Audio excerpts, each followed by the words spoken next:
aujourd'hui, j'ai le plaisir de recevoir en plateau les pôles accompagnement du comité des familles, l'association qui produit cette émission depuis 31 ans. Bienvenue. Bienvenue à toutes et à tous. Merci. Merci. Ils ont du mal à se donner la parole. Là, ils ne savent pas qui doit commencer d'abord. Du coup, c'est moi qui vous présente. Déjà, bonjour Isabelle Labasso, assistante des services sociaux. Bonjour. Bienvenue. Merci. Je suis contente. Première fois à l'antenne avec moi. Dorothée Pazzo, médiatrice en santé. Vraiment, là, c'est une vraie première. Oui, bien sûr. Bonjour Dorothée. Bonjour Christina. Et bonjour à Gaëtan Stéphane Megapché, médiateur en santé, qui est déjà venu juste au début de cette saison 2025-2026. Coucou Christina. Ça va Gaëtan? Ça va très bien et toi? Alors, pourquoi aujourd'hui les comités des familles en force, le pôle accompagnement du comité des familles ici? Justement pour essayer de parler du terrain, de comment on peut accompagner une personne qui vit avec les VIH, mais pour de vrai, c'est-à-dire nous savons qu'est-ce qu'on peut écrire dans les différents rapports d'activité, mais qu'est-ce qui se passe au terrain avec les moyens que nous avons réellement. Déjà Isabelle, est-ce que tu veux nous présenter un peu qu'est-ce qui fait un pôle accompagnement au comité des familles, mais aussi tu peux te référer à tes différents travails? Bien sûr. Alors, comme le nom le dit, déjà, le pôle accompagnement a pour première mission d'accompagner. Accompagner, c'est quelque chose qu'on fait depuis le début de l'association, sauf que là, vraiment, c'est notre mission principale de nous trois, avec des nuances, chacun et chacune a son rôle. Déjà, le pôle accompagnement s'occupe du premier accueil de la personne. Donc, quand quelqu'un vient, cherche l'association, des informations, Gaëtan et Dorothée sont là pour accueillir la personne.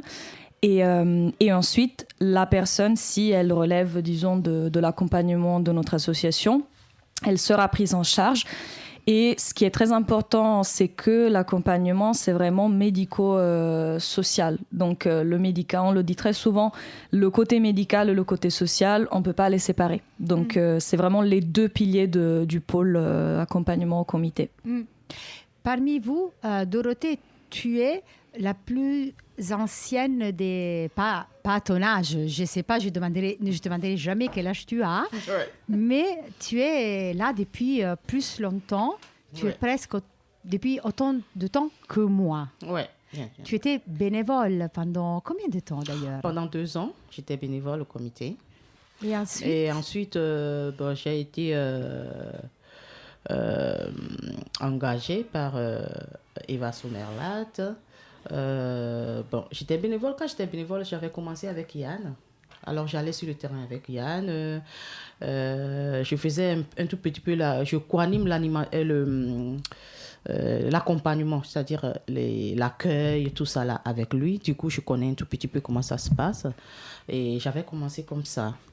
Oui, tu as commencé comme ça, mais maintenant, tu as fait une formation en médiation. Bien sûr. J'ai fait une formation en DU médiation et j'ai mon diplôme de DU médiation. Bravo, Dorothée. C'était une vraie réussite. Oui. Et depuis, tu accompagnes, en particulier, tu suis les femmes du comité des familles. Oui. Est-ce que tu veux nous dire un tout petit peu qu'est-ce que tu fais en particulier? D'accord. Alors, quand on parle des femmes du comité des familles, ce n'est pas toutes les femmes.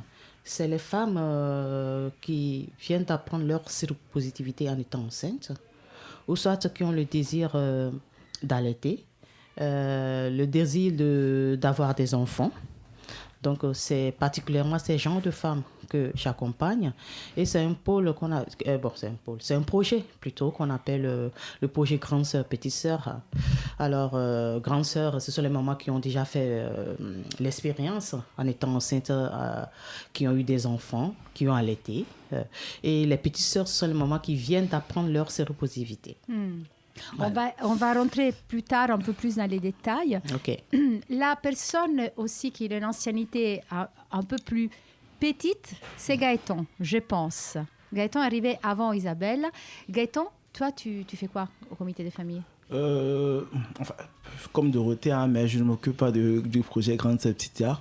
Ce que je fais au comité de base, c'est comme Isabelle l'a dit, quand les personnes arrivent, il y a le premier accueil qu'on appelle l'entretien d'accueil. Et après, il y a le BEP. BEP, c'est quoi? Dresser les besoins de la personne. Parce qu'il est important de préciser que c'est en fonction des besoins, les besoins identifiés par la personne qu'on construit un parcours adapté. Je dis adapté parce que adapté aux besoins de la personne. Parce qu'il est important de préciser que pour l'accompagnement, ça veut dire quoi? Se tenir aux côtés de la personne dans un moment de sa vie où il traverse des difficultés. Donc voilà un peu ce que je fais. Et aussi, sans oublier qu'au quotidien, il y a l'écoute active en fait, parce que c'est ce qu'on fait, l'écoute active et un soutien moral. Et aussi, on fait parfois des orientations vers l'assistance sociale Isabella et aussi des orientations externes vers des partenaires avec qui on travaille. Et aussi, la plupart du temps, co-animer des ateliers, organiser des ateliers où on a des intervenants externes. En gros, c'est ce que nous faisons au courant de nos journées, quoi. Après, on va essayer de développer plus. Mais je peux déjà dire que beaucoup de poids reposent sur tes épaules parce que tu es vraiment une porte d'entrée pour les comités parce que presque tous les membres doivent passer par toi.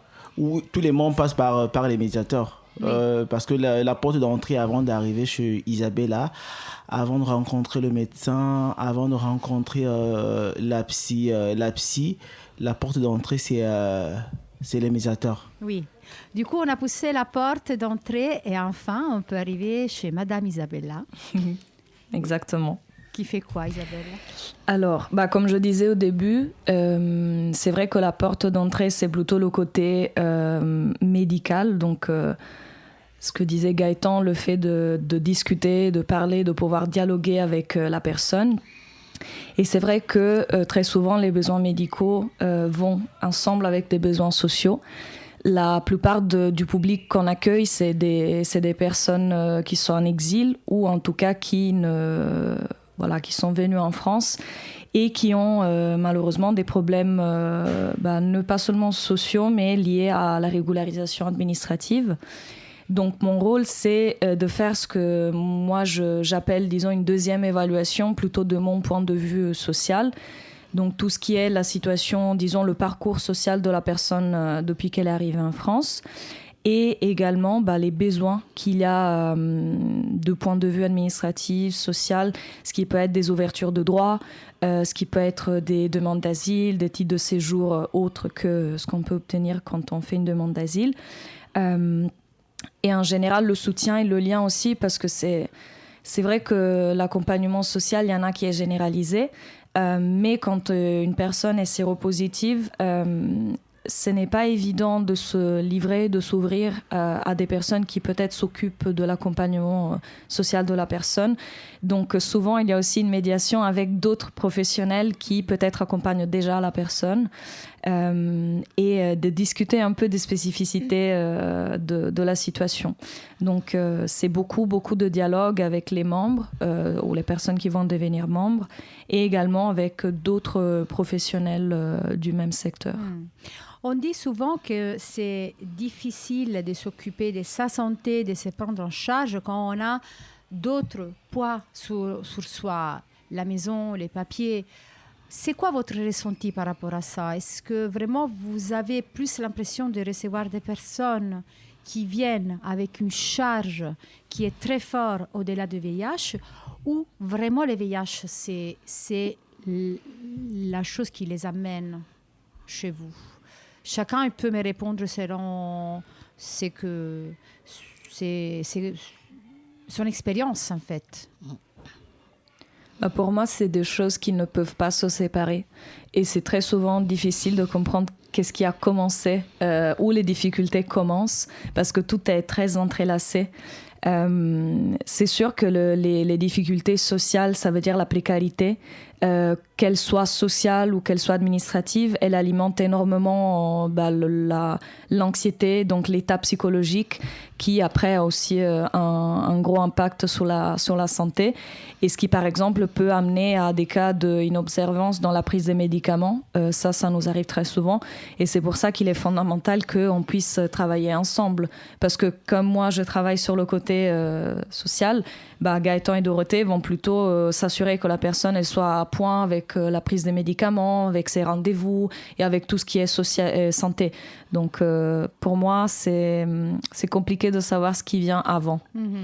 Et pour vous, Dorothée, pour toi? Alors moi, comme nous faisons la première accueil, comme l'a dit Gaëtan, on identifie déjà les besoins de la personne. Donc, la personne dit, moi, je suis venue aujourd'hui au comité des familles parce que j'ai besoin de ci, de ça. Et puis, après, on verra est-ce que les besoins que la personne... les choses que la personne a besoin, est-ce qu'on peut vraiment l'aider ou pas? Sinon, on l'oriente ailleurs. Et si on peut, on commence à l'aider. Mais souvent, la plupart des personnes qui arrivent, ils ont plus... ils ont plus des besoins sociaux, c'est-à-dire le logement et les titres de séjour, voilà, ils ont plus ces genres de besoins. Et ces personnes sont souvent aussi orientées par les professionnels de santé, et ça veut dire qu'ils ont déjà une prise en charge côté médical très bien, ils prennent déjà leurs médicaments. Seulement, nous, on s'assure que, comment est-ce qu'on peut dire ça? Est-ce qu'ils prennent bien leurs médicaments? Voilà. L'observance. Oui, l'observance, voilà, c'est le mot même. On s'assure que, est-ce que la personne prend bien ses médicaments? Il n'y a pas de comorbidité. S'il y a des comorbidités, qu'est-ce qu'il faut faire? Voilà. C'est ce qu'on fait. Mais la première des choses qu'on fait, c'est qu'on s'appuie surtout sur les besoins de la personne. Oui, vous essayez de comprendre selon la parole que la personne décide de vous partager. Voilà. Parce qu'après, il y a des choses que peut-être ils ne vont pas vous dire tout de suite, ils vont vous dire après. Il y a beaucoup de questions liées à ça que j'ai dans la tête, mais j'essaie de me retenir pour vous les poser un peu après. Je voudrais terminer le tour de table avec Gaëtan, si tu as des choses aussi à nous faire remonter. Je vais redire la même chose que Dorothée. Il est peut-être important de préciser que l'une des missions du comité, c'est de contribuer à la sortie de l'isolement. Voilà. C'est ce qu'on sait faire. Je veux dire, limite, c'est notre chasse gardée, quoi, de sortir de l'isolement. Tout ce qui est suivi médical, c'est fait à l'hôpital.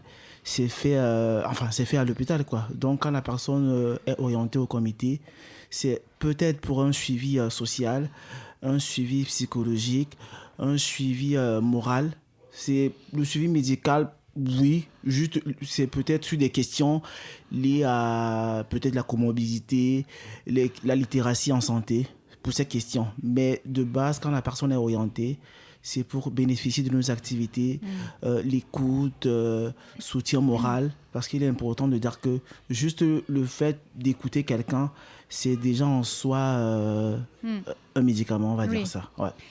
Est-ce que par rapport, je veux juste rester un tout petit peu sur cette première rencontre que vous faites avec les patients, les personnes qui viennent au comité, quand vous les rencontrez pour la première fois, est-ce qu'il y a des choses qui peuvent créer un blocage? C'est-à-dire, est-ce qu'ils arrivent à vous parler, par exemple, de l'orientation sexuelle de manière libre, ou ils se sentent comme face à une administration?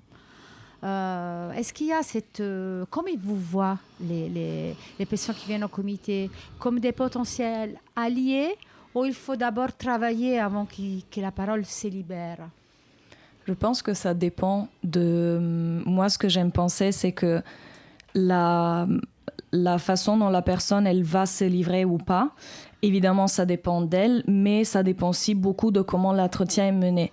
Donc, c'est aussi une responsabilité qu'on a de s'assurer que la personne, elle puisse se sentir dans un environnement où elle peut parler de ce qu'elle veut. Elle peut vraiment nous dire qui elle est, sans qu'il y ait des blocages, sans qu'il y ait de freins. Et c'est pour ça, effectivement, que c'est un métier. Ce qu'on fait, ça prend beaucoup de temps, ça prend beaucoup d'expérience, et chaque personne est différente. Donc, c'est aussi une flexibilité qu'il faut savoir avoir de peut-être cet argument-là, je sens que c'est un peu tendu, donc je vais l'aborder une prochaine fois ou dans 2 mois. Ou... Voilà, ça dépend vraiment des personnes. Donc, je crois vraiment que c'est une des capacités les plus importantes qu'il faut savoir acquérir, c'est l'intelligence contextuelle de la personne que tu as devant. Et vu que j'avais dit en début d'émission qu'aujourd'hui, je veux vraiment terrain concret, parce que je pense tout bêtement que même pour une chose comme ça, pour un accueil adéquat, il faut des lieux adéquats, il faut de l'espace, il faut de la confidentialité. Et nous savons, notre association est basée à Paris, la ville où, au mètre carré, je pense, le plus cher parmi je sais pas, après New York, peut-être il y a Paris. Du coup, comment vous faites concrètement? Est-ce que vous demandez à votre collègue, sors un peu comment ça fonctionne? Je ne vous observe pas trop quand il y a ces moments. Vous vous disputez pour garder une place pour... Non. On s'entend très bien, on se comprend très bien. Par exemple, moi, je suis très souvent... Il n'y a pas de bureau attitré. Je suis très souvent dans le même bureau avec Isabella. Et elle est là les jeudis et les vendredis. Et quand elle a un rendez-vous, je sais qu'elle a un rendez-vous, il y a l'agenda, je vois tout. Si la personne arrive, je le vois, je dis, ah, c'est ton rendez-vous? Et elle me dit, oui, bon, ok, si tu es prête, tu me dis, voilà. Si elle me dit, bon, voilà, je suis prête, bon, moi, je me déplace. Juste. Oui. Elle aussi, elle fait pareil. Oui. Donc, toujours cette flexibilité, je crois, dans le fait de... Et ça nous arrive aussi de se dire, finalement, on va le faire ensemble voilà, pourquoi pas... Ça aussi, ça demande de la flexibilité. En fait, c'est de la médiation à 360 degrés avec la personne, avec les collègues, avec l'environnement extérieur. Ouais. Tout à fait. Tu as posé la question de savoir quand les gens arrivent, comment on s'y prend. Oui. Je vais redire la même chose qu'Isabella, mais peut-être en d'autres termes. Quand quelqu'un arrive, en fait, ce que j'ai appris de par mon expérience, il est important de prendre quelqu'un de façon entière. Je dis ça, pourquoi je dis ça? De prendre quelqu'un tout en pensant que la personne a un passé, la personne a une expérience, la personne a un vécu. Si c'est dans la prise en charge, si c'est omis, tu risques de passer à côté de beaucoup de choses, en fait. Parce que la personne pourrait arriver devant toi, elle est détruite. Elle a rencontré peut-être un professionnel de santé qui n'était pas très au point au niveau de l'accompagnement. Je pense qu'il serait d'abord... il est important de construire une relation de confiance déjà avec la personne. Moi, par exemple, dans ma technique d'approche, c'est vraiment quelque chose de light, quelque chose de détendu. On n'est pas dans un cadre... on est dans un cadre formel, mais pas carré. Oui. Tu vois? Oui, c'est OK, c'est l'entretien d'accueil, très clairement. Mais c'est détendu, c'est light. Et puis, même si l'outil qu'on utilise, Mano, même si ça a des termes plutôt carrés, moi, j'essaie plutôt... En fait, quand je pose la question, c'est vraiment de façon... par exemple, l'une des questions, est-ce que tu as des enfants au pays? Je ne vais pas la poser tout de suite de but en blanc comme ça. Oui. Ça veut dire que, est-ce que tu as laissé peut-être des petits moments en Afrique? Tu vois, des petites questions comme ça qui participent à détendre l'ambiance, quoi. Oui, d'ailleurs, tu viens de citer, tu as cité un logiciel de récolte des données. Parce qu'en fait, tout ce que vous faites, après, il faut les traduire en chiffres parce qu'il faudra demander des financements selon ces chiffres. Alors, ça, c'est un passage très important, vital pour la survie d'une association, mais c'est un passage très déshumanisant pour la personne, mais pour vous-même aussi.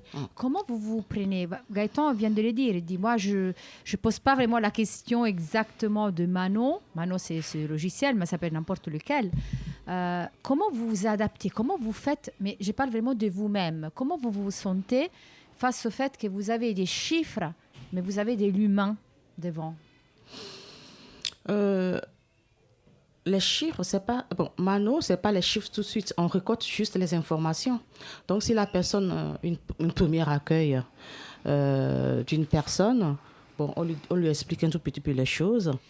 Voilà, nous allons vous poser quelques questions ou bien nous allons récolter quelques informations. C'est pour ça que nous sommes devant un ordinateur. Donc, ne t'inquiète pas, c'est confidentiel, tout ça là. Tu mets la personne en confiance. Voilà, tu mets la personne en confiance. Et nous ne sommes pas à la police pour poser des questions, non. Aussi parce que ces personnes, ils ont peut-être déjà été à l'OFI, dans d'autres lieux, ce n'était pas très agréable. Voilà. Alors nous, bon, par exemple, moi, je vais dire mon entretien d'accueil, je le fais en discutant. Bon, on discute, comment ça va, comment tu te sens. Et en discutant, je récolte au fur et à mesure les données. C'est-à-dire, au pays, comment ça va au pays? Tu es arrivé en France il y a longtemps? Des trucs comme ça. Ok, les questions sont là, toc, toc, toc. En quelle année tu es arrivé en France? Oui. Bon, si tu poses la question comme ça, c'est comme si tu es à la police, quoi. Oui. Voilà. Oui. Pour détendre l'ambiance, il faut juste discuter, causer, et puis tu en profites pour récolter les infos. Oui, le logiciel, déjà c'est très important parce que ça permet aussi de mettre en confiance... quand on explique ce qu'on fait, ça met en confiance la personne. Et déjà, la partie, pour moi, la plus importante de l'entretien, c'est de poser le cadre au début. Déjà, d'expliquer qui je suis, pourquoi je suis là, quand est-ce que je travaille, pourquoi je pose des questions et qu'est-ce que je peux faire pour la personne. Donc, je crois que ça, c'est... Et moi, j'ai souvent eu, dans ma vie, même dans des entretiens d'autres natures, dans ma vie personnelle, le sentiment d'être très perdu devant quelqu'un qui, peut-être médicalement, commençait tout de suite à me parler sans même me dire qui il ou elle était. Et je peux que imaginer comment tu te sens quand, du coup, tu as un parcours derrière toi de personnes qui se sentent... légitimes à te poser des questions qui en fait sont très personnelles. Donc ça c'est très important et je pense que c'est un peu une anecdote, une façon de sortir de ce que tu disais tout à l'heure, de déshumaniser la personne. Finalement c'est vrai que c'est des chiffres et malheureusement dans l'associatif on dépend de subventions qui nous demandent d'avoir d'être performatifs en fait. Donc ça c'est assez fatigant, mais en même temps, l'anecdote, c'est, la façon de vraiment aller au-delà de ça, c'est de savoir de qui on parle. Et au comité, on connaît tout le monde par prénom. On se rappelle de presque toutes les histoires. Donc ça, je crois que c'est aussi... une façon qu'on a de se préserver du burn-out, de se dire j'ai devant moi juste des chiffres, je dois juste faire mon travail et voilà quoi. Oui. Peut-être revenir sur ce que Isa a dit. Je suis d'accord avec ce que déshumaniser. On a d'un côté le membre qui est là, on a au milieu Mano, on a de l'autre côté le partenaire. C'est dans cette équation qu'on est tout le temps plongé. Mais la véritable question que moi je pense qu'il faudrait se poser, est-ce que si on ne fait pas ça, on aura des financements? Pour moi, c'est la question. Avec l'enveloppe budgétaire qui se fait de plus en plus petite, qu'est-ce qu'il faut faire? Maintenant, c'est peut-être au niveau de la pratique, en fait, qu'il faut humaniser la chose. Parce que s'il n'y a pas de financement, le comité n'existe pas, Dorothée n'est pas là, elle est chez elle, Isa non plus n'est pas là, moi également je suis pas là, nous ne sommes pas là en fait, même au niveau de la radio. Mais je pense que c'est au niveau de la pratique vraiment qu'il faudrait humaniser les choses. Et je peux vous dire que au comité c'est plutôt humanisant. Oui. Je travaille dans certaines assos où on ne parlait pas, au comité par exemple c'est Aminatou, c'est Jules. Mais dans certains assos où j'ai travaillé, c'était un code en fait. On reconnaissait un membre par un code. C'était Redo 0191. Ah ouais. C'était comme ça qu'on identifiait les membres. C'est assez difficile. En fait, c'est compliqué d'accepter ça, mais c'est la triste réalité. Pour avoir des financements, il faut tout numériser, il faut avoir des chiffres, combien de personnes sont arrivées, pour quelle problématique. C'est dur, quoi, mais c'est la triste réalité. On va toucher un mot aux baisses des financements qui touchent désormais toutes les associations de la santé et de la culture. On va en parler un peu plus tard. Mais restons un peu encore sous l'accueil, parce que vous parlez tellement bien de votre travail. Ça donne beaucoup envie de connaître de plus en plus. Dorothée, je m'ai posé la question dans ton projet, le projet Grand Sœur. C'est un projet, tu disais, d'accueil des femmes qui sont enceintes ou ils ont accouché. Du coup, est-ce que c'est un moment séparé? Est-ce que les hommes peuvent être acceptés, ou c'est qu'avec les femmes? Et si c'est avec que les femmes, pourquoi, à ton avis, il faut ce moment séparé? C'est avec les femmes.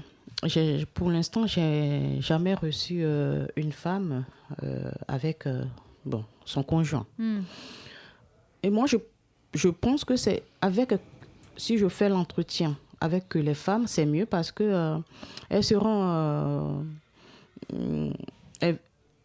libres de dire tout ce qu'elles veulent. Il n'y aura pas de barrière, il n'y aura pas de blocage. Peut-être qu'il y a des choses qu'elles ne veulent pas que le mari sache. Donc, de toute manière, jamais une femme est venue accompagnée par son conjoint, compagnon. Durant l'entretien, non. Oui. Non, pour la distribution, oui. Un compagnon peut venir chercher les denrées alimentaires pour le bébé. Mais durant l'accompagnement, non. Non. Parce que pour toi, c'est nécessaire, ça, de garder cette... Pour moi, oui. Bon, sauf si la maman même veut.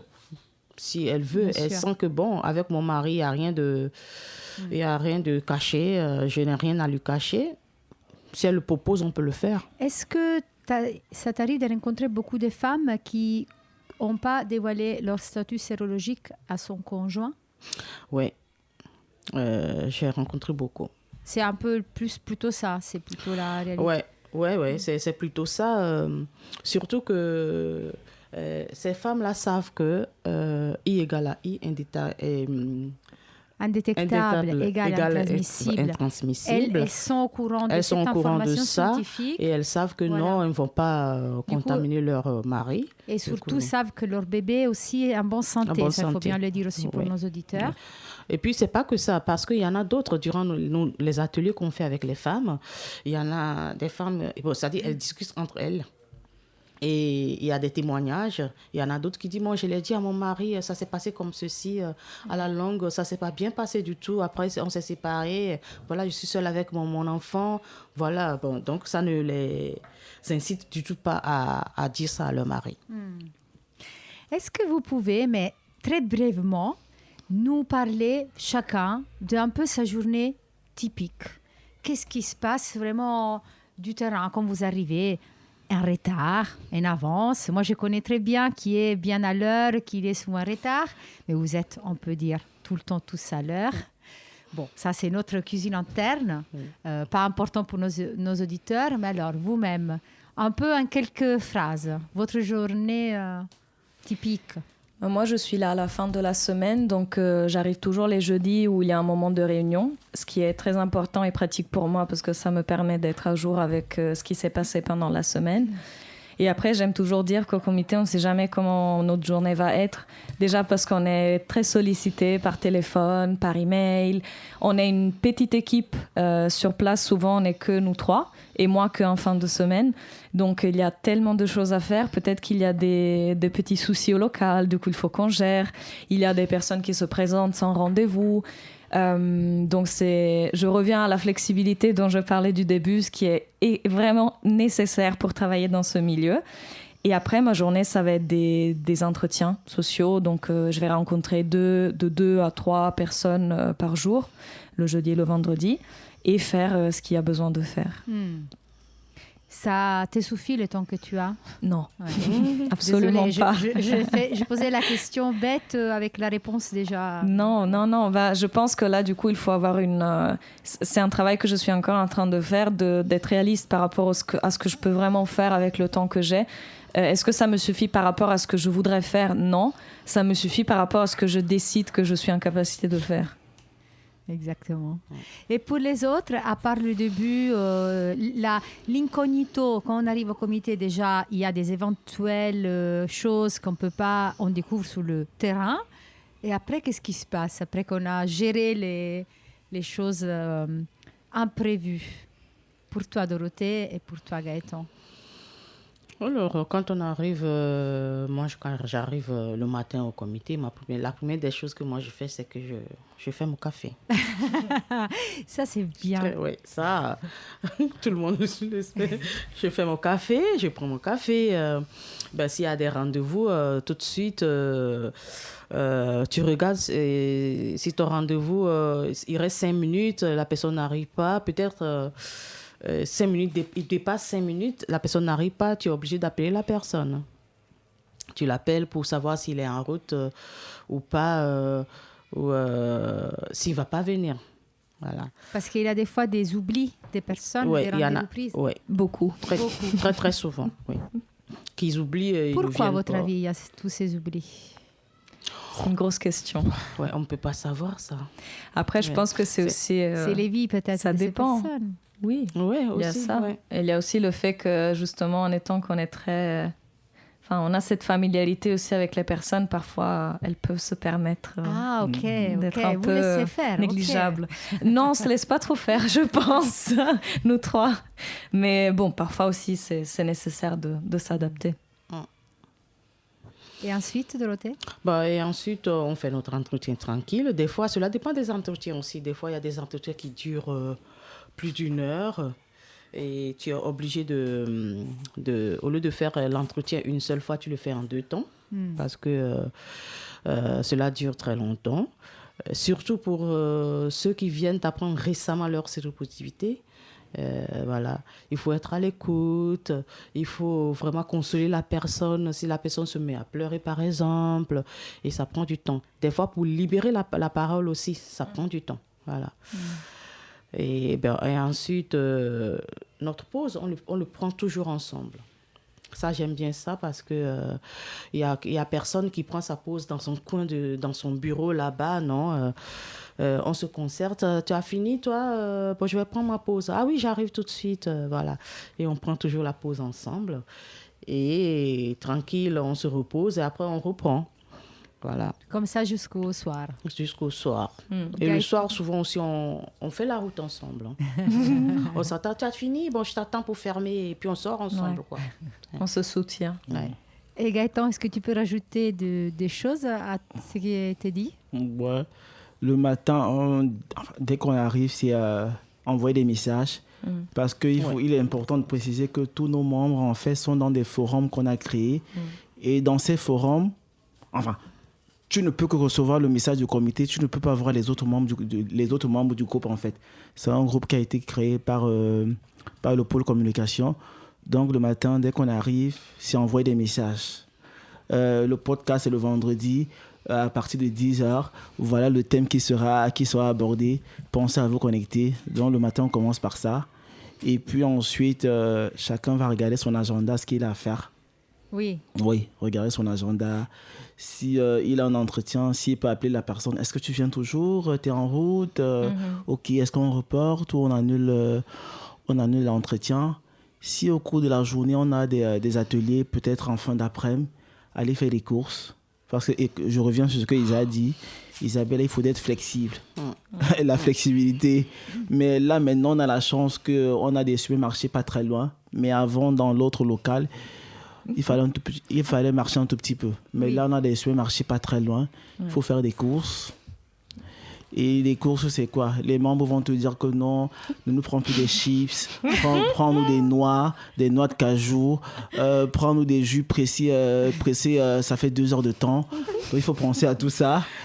Et puis, dès que tu reviens, peut-être appeler l'intervenant pour savoir est-ce qu'il vient toujours, est-ce qu'il est en route. préparer la logistique. Et si le quota de personnes conviées à l'atelier n'est pas atteint, il faut faire du phoning pour dire on a envoyé des messages. Est-ce que tu as vu? Est-ce que tu es intéressé à venir à l'atelier? Parce que faire venir un intervenant externe, ça demande des sous, quoi. Il va pas venir pour 2-3 personnes, quoi. Donc il faudrait faire du phoning pour ramener des gens à l'atelier, installer le vidéoprojecteur dès que les personnes ont fini, distribuer des outils d'évaluation pour que les membres évaluent l'atelier, aller renseigner ces outils dans le fichier destiné, et puis commencer à nettoyer un tout petit peu la salle après le passage de l'intervenant. Flexibilité, jusqu'à 18h, flexibilité. Merci beaucoup parce que Gaëtan en particulier, mais toutes, vous aidez vraiment nos auditeurs à rentrer, à se plonger dedans les activités, dedans le cœur d'une association qui reste humaine. Et on a dit que ce n'est pas très habituel en ce temps historique.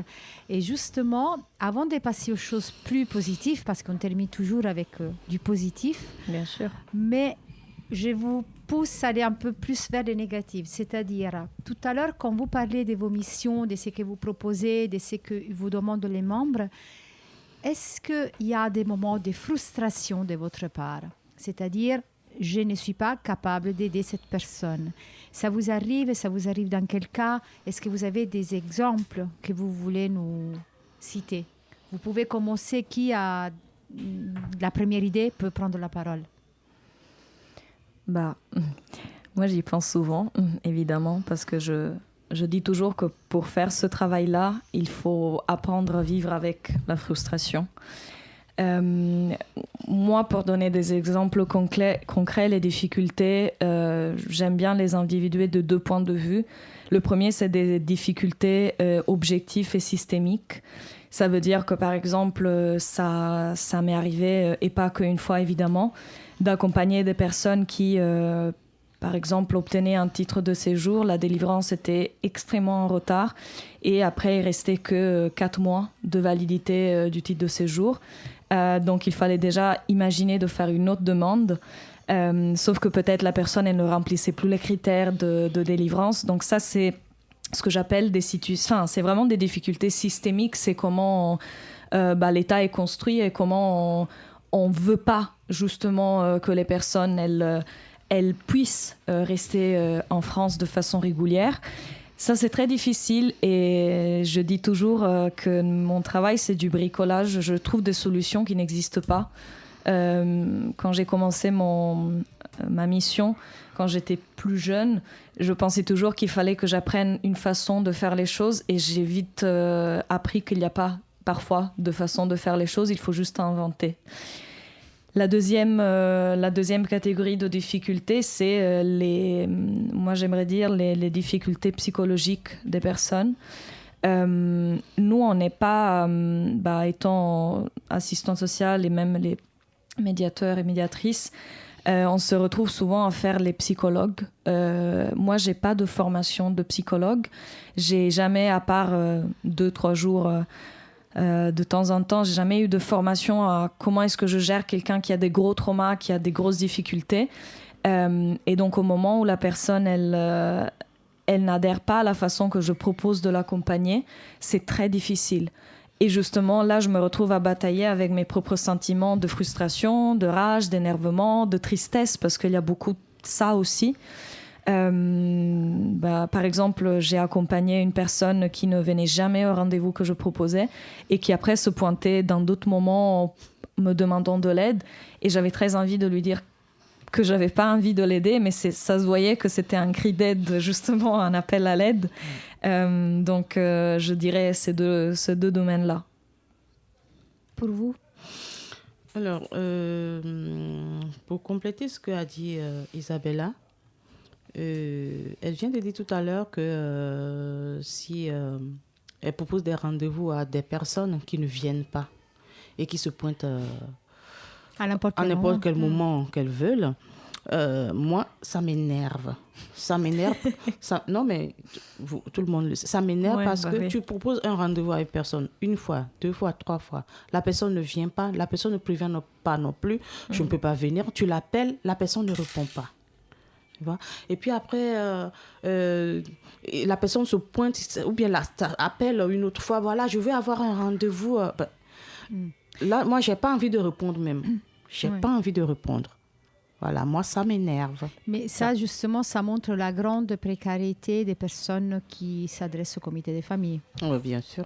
Précarité de tous sens. Oui, mais notre accompagnement aussi, ça consiste à amener ces personnes à l'autonomie, c'est-à-dire à les apprendre, à les montrer que c'est comme ça que ça se fait. Il faut un respect mutuel quand même. Vous nous respectez et nous, on vous respecte. Moi, pour moi, c'est que tu ne me respectes pas. Si moi, je te propose des rendez-vous, tu ne peux pas venir. Peut-être que première fois, tu as oublié. Deuxième fois, troisième fois. Non, ça ne peut pas se faire comme ça. Voilà. C'est ce qui m'énerve, moi. Et Gaëtan, pour toi? Ouais, mais j'ai beaucoup de frustration, beaucoup de frustration.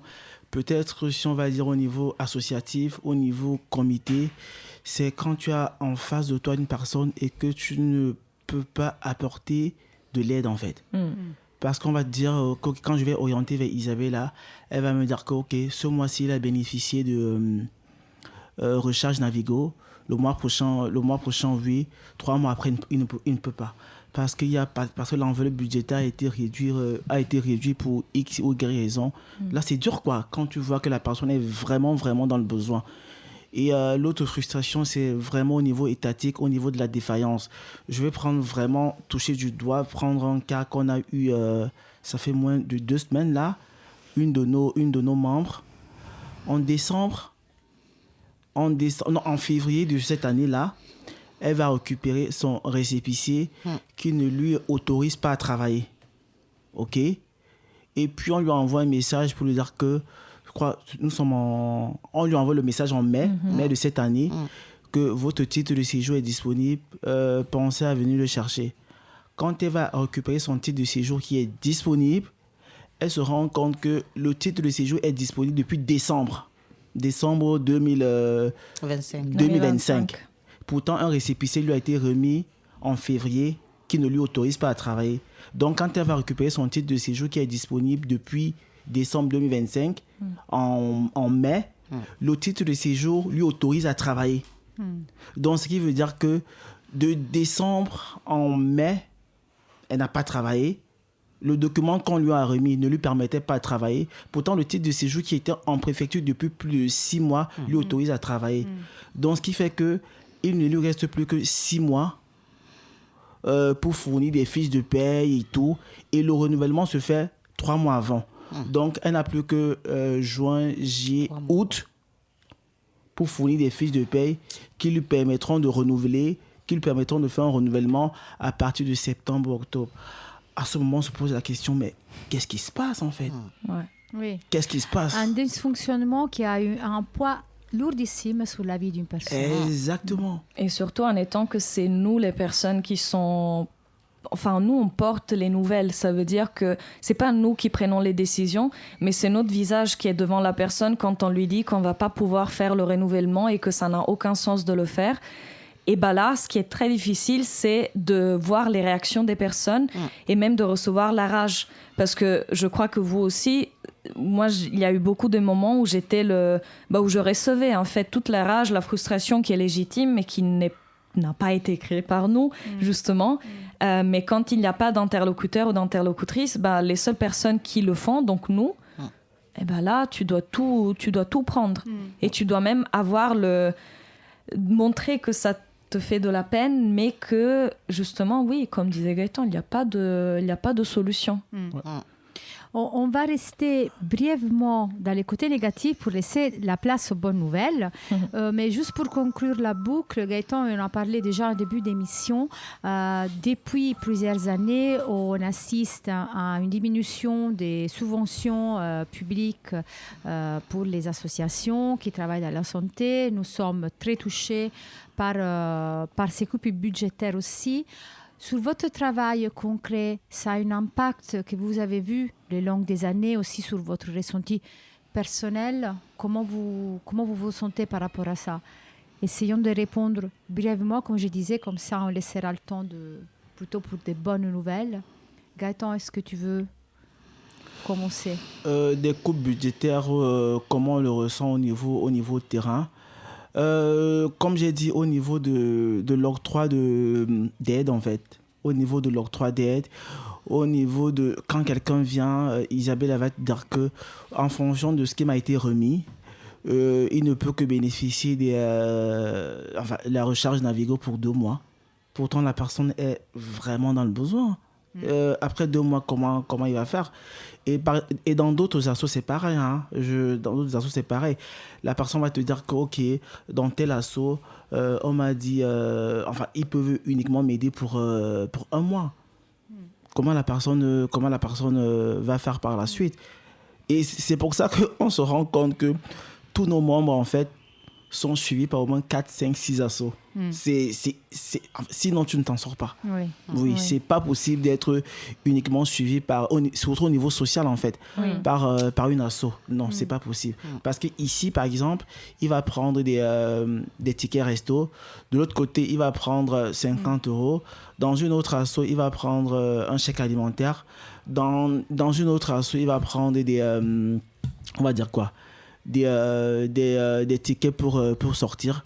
Donc, c'est la somme de tout ça qui fait en sorte que la personne puisse tenir. Pourtant, si au sein d'une asso, si on a du gras au niveau du budget ou bien l'enveloppe budgétaire est plutôt importante, là, on peut offrir un accompagnement global, vraiment un accompagnement holistique. La personne n'est pas obligée de faire le tour des assos pour pouvoir tenir, quoi. Oui. Ouais. Alors, vu que le temps file trop vite, je propose qu'on coupe, nous aussi, par rapport à cette coupure budgétaire et on passe, pour terminer cet entretien avec vous, aux bonnes nouvelles, ou plutôt à votre plus belle réussite. Moi, je donnerai la parole à Isabelle parce que récemment, elle nous a partagé une très belle nouvelle de quelqu'un qui était suivi au comité des familles. Je te laisse... Oui, heureusement, ce n'est pas la seule bonne nouvelle qu'on a eue. C'est vrai qu'on en a et c'est même un effort de reconnaître que c'est une bonne nouvelle parce qu'on est tellement habitué aux mauvaises qu'on s'y fait pas. Il y a une personne qui est venue, c'était en octobre 2025, donc on venait de déménager à Saint-Blaise. C'était une personne vraiment qui venait d'arriver, ça faisait 2 semaines qu'il était arrivé sur le territoire français et il était très perdu. Niveau médical, niveau social, c'était quelqu'un qui connaissait son statut depuis le pays, donc il venait pas de l'apprendre, mais qui avait eu des grosses difficultés au niveau de discrimination, violence au pays. Donc voilà, l'entretien que c'était Gaëtan qui l'avait accueilli. L'entretien que j'y avais fait, ça m'avait mis un peu en difficulté parce que je voyais que le titre de séjour, c'était pas une bonne possibilité. Et du coup, on s'est dit pourquoi pas faire une demande d'asile. Et là, il vient de nous appeler. Ça fait 1 semaine qu'il a appelé Dorothée et Gaëtan aussi. Et ensuite, il nous a communiqué qu'il a eu le statut de réfugié. Et il est très content. Ça se voit que même au niveau médical, il est bien, avec l'observance et tout. Et donc, ça fait vraiment plaisir parce que ça nous donne... ça a été même rapide, en vrai, comme bonne nouvelle. Donc, ça nous a donné beaucoup d'énergie. Est-ce que vous avez d'autres belles réussites pour vous? Comment les ressentez? Des choses qui vous ont touché? Une autre belle réussite, ça je vais toujours le dire, hein, on l'a mis dans le rapport annuel 2025. C'est une dame. Quand j'arrivais au comité, il y a là 2 ans et demi, elle était là. Enfin, niveau, c'était pas trop ça en fait. Vraiment, c'était pas ça. Je vais pas rentrer dans les détails. Mais lors de notre soirée de fin d'année de décembre 2025, elle est arrivée. Très très belle robe rouge, très très endimanchée, très très belle. Elle était limite. J'ai posé la question. Est-ce que c'est la représentante d'un candidat à l'élection présidentielle et tout? Elle était super belle en fait. Et puis quand on a fini la soirée, on avait fini un peu plus tôt. Elle nous a posé la question, donc rentre. Donc je me suis fait belle pour rien et tout. Donc ce sont des réussites comme ça que nous avons quoi. C'est magnifique. Oui. Mais la première chose que ça me vient de penser, que cette belle réussite, elle a failli du temps. Oui. Et pour avoir du temps, il faut de l'argent. Ouais. Et du coup, c'est exactement ça qui nous manque. Ouais, c'est ça. Pour arriver à ce genre de résultats, il faut beaucoup de temps. Votre travail, c'est un travail dans le temps Ouais, tout à fait. qu'il faudrait pérenniser et non précariser.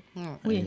Et ce qui est drôle, c'est d'aider les précaires dans des conditions précaires. Quoi. Exactement. Je pense que c'est vraiment ce que l'État fait, donc il faut bien le dire. Oui. Mais on est là, hein, on continue, Et on continue comme ça. On résistera jusqu'à la fin. bien Ouais. sûr. Jusqu'à quand on pourra.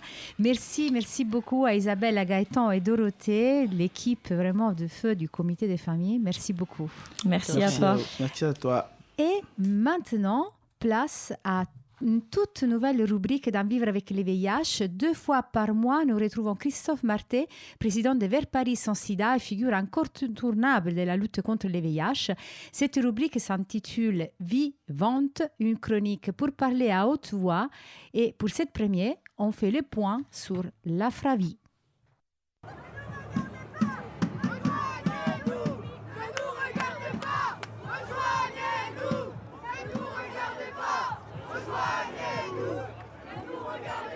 Vivante, une chronique pour parler à haute voix.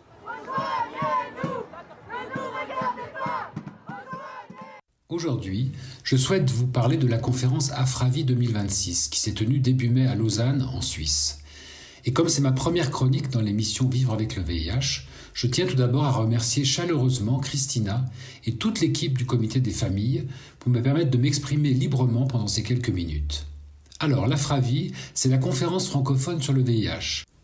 Elle se tient tous les 2 ans et réunit chercheurs et chercheuses, médecins, soignants et soignantes du monde francophone, ainsi que des membres d'associations communautaires et des personnes vivant avec le VIH. En tout, ce sont plusieurs dizaines de pays et quelques centaines de participants et participantes qui y prennent part. Si je tenais à vous en parler aujourd'hui, c'est parce que la riposte globale au VIH a été profondément bouleversée depuis la dernière édition à Yaoundé en 2024. Et ce, principalement à cause de l'arrivée de Donald Trump au pouvoir aux États-Unis, mais pas seulement. Dès son retour à la Maison-Blanche en début 2025, il a annoncé mettre fin à des décennies de coopération internationale. Résultat, les budgets des organismes américains engagés dans la lutte contre le VIH ont fondu comme neige au soleil. Mais le désengagement ne vient pas que des États-Unis. De nombreux pays européens, dont la France, ont dramatiquement réduit leur aide au développement. Ainsi, la contribution française au Fonds mondial devrait subir une réduction de 60% au cours des 3 prochaines années. C'est la baisse la plus forte parmi tous les pays du G7. C'est d'autant plus grave que la France avait été, il y a plus de 20 ans, à l'origine de la création du Fonds mondial, qui a depuis sauvé des millions de vies. Quel gâchis!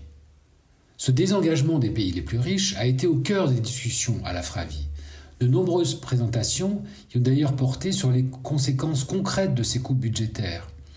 Des programmes de prévention, d'accès à la PrEP ou au traitement ont été réduits, voire stoppés. Des équipes entières se sont retrouvées sans emploi du jour au lendemain, dans des pays du Sud.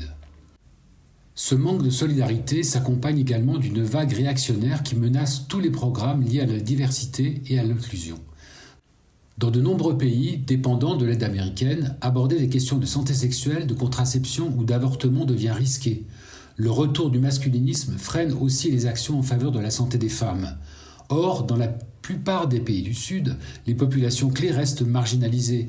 Les hommes gays, bisexuels et autres hommes ayant des relations sexuelles avec les hommes, les travailleurs et travailleuses du sexe, les personnes trans, les usagers et usagères de drogue. On ne peut pas lutter efficacement contre le VIH si l'on ne peut pas agir directement avec et pour ces populations. On en est donc réduit à mettre en place des stratégies pour mener des actions, mais sans pouvoir afficher clairement à qui elles s'adressent. Quelle régression! Pourtant, à l'Afravie, et c'est aussi pourquoi j'ai aimé cette conférence, l'heure n'était pas au découragement. C'est le sens de l'appel de Lausanne, signé par de très nombreux participants.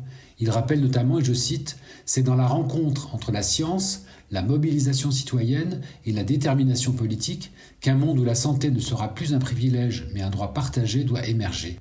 Trump sera un jour remplacé, et en Europe, rien ne dit que l'égoïsme l'emportera. » Le dernier jour de la conférence, une présentation m'a particulièrement marqué.